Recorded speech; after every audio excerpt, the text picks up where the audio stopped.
الخير عليكم. يلا النهارده نعمل ريفيو عن احلى وارخص صن بلوك. مفيش بنات كتير عارفينه. هو في مزايا كتير جدا هقولها لكم في الفيديو ده.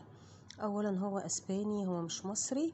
ثانيا حجمه كبير جدا، 4 اضعاف حجم مثلا فيتشي ولاروش والمنتجات اللي انتوا عارفينها دي، بتبقى 50 ملي. بالكلينيك، بس احطه بس يبقى شكله واضح.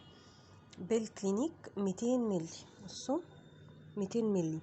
طيب ايه المميزات بقى اللي بتميزه عن اي صن بلوك تاني؟ اولا سعره، الشركة بتعمل عليه اوفرز باي 1 جيت 1. حتى لو اشتريتيه لوحده سعره هيكون رخيص جدا لو قارنتيه ب4 عبوات من فيتشي او لاروش. تاني حاجة مش بيسيب اثر دهني، ودي حاجة مهمة جدا جدا جدا لنا كلنا. يعني معنى كده انه مناسب للبشرة المختلطة والدهنية، وطالما مناسب للبشرة المختلطة والدهنية يبقى مناسب لجميع أنواع البشرة. مش بيسيب آثار بيضة على البشرة، مناسب للأطفال من سن 3 سنين.